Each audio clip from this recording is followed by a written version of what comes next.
What is going on, guys? In today's video I will show you the best beginner guide in Whiteout Survival 2025. Starting out in this game can feel like being thrown into a snowstorm with nothing but a match and some hope. You've got freezing temperatures, limited resources, and a city on the edge of collapse, and no real idea of what to do. If that sounds familiar, then you're in the right place. So that's why in this beginner guide we will be breaking down exactly how to survive and progress from day one. I won't give you complicated things and no pay to win, but just clear, smart steps that will help you to build fast, manage your resources, and avoid mistakes that keep most new players stuck. If you're interested in this game, then click my link in the description, and if this sounds interesting to you, then let's get right into it.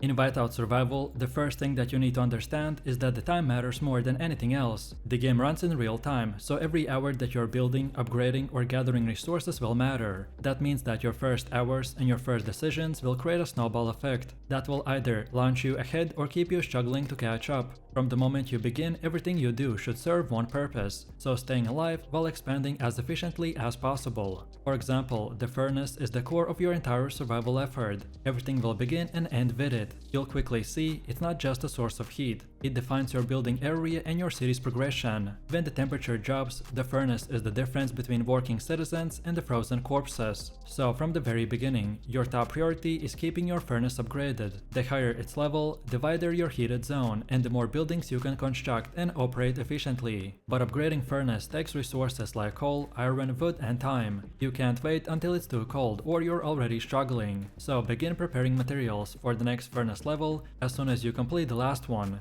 Treat it as your central timer. If your furnace is not leveling, then your city is not truly progressing. However, once your furnace is online, then you need to shift your focus immediately to the food and heat. Citizens who are cold or starving will become useless. They stop working, they get sick, and eventually they die. So your early gameplay is all about stabilizing the essentials. Build your canteen, the hunting cabin, and the medical tent as soon as you unlock them. These are your foundation, so make sure that you're always staffed and upgraded when possible. The hunting cabins will provide meat, which will keep your people fed. Then the canteen processes that meat into consumable food. And then the medical tent deals with the inevitable injuries and the illnesses that come from living in the freezing temperatures. Also, keep a close eye on your workforce. If you don't have enough citizens to staff all of your buildings, then prioritize those ones first. Warm, fed, and healthy people are productive, which is exactly what you need more than anything in the early game.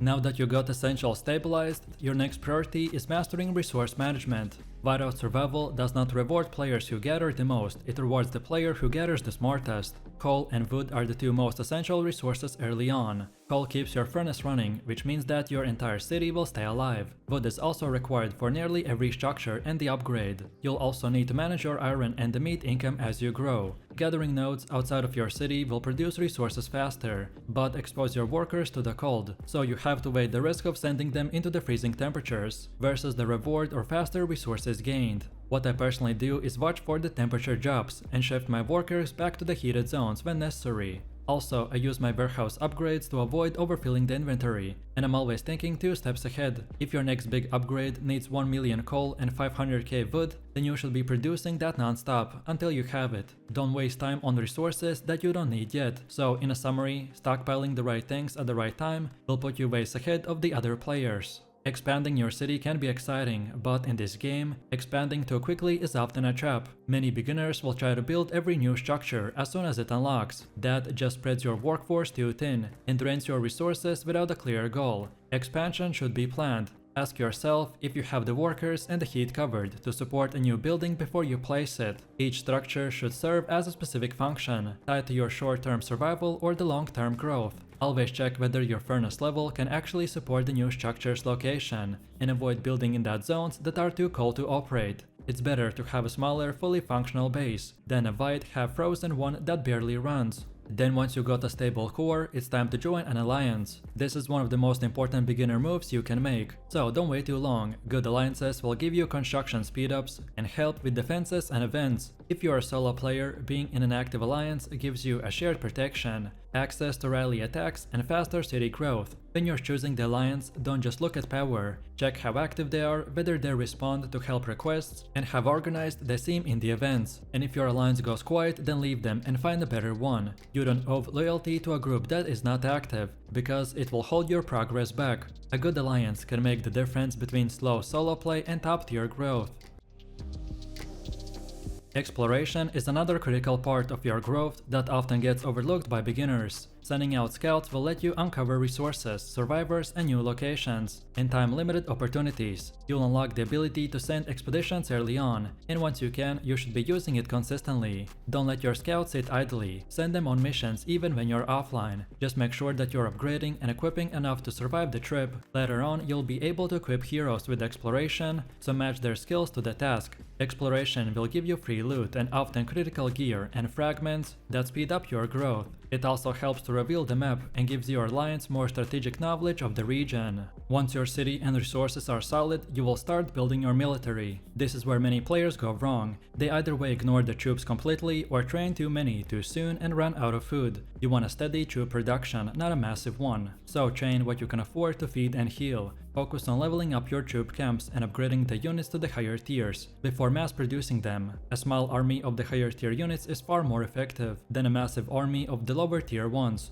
Also, make sure that your troops are being used, so send them on the PvE battles, rallies, or resource gathering missions on the map. You need to understand that idle troops are wasted potential. If your troops aren't fighting, then they should be collecting. Next, we also need to prioritize heroes, as they can be a massive game changer. These unique characters each come with powerful bonuses that boost your troops, speed up production, or increase healing and recovery. You will get some basic heroes early on, but as you progress, you will start unlocking stronger ones throughout the events, fragments and draws, so focus on leveling up a core team, ideally one hero for combat, one for healing, and one for gathering or support. It's better to have just 3 high-level heroes than 10 of them but super low ones, so make sure to equip gear and assign skills to maximize their strengths. For example, a combat hero should be equipped with the attack boosting gear, while a support hero will benefit more from speed and the gathering stats. You'll use heroes for battles, explorations, and even the city management, so treat them as the core part of your progress and not just a side quest.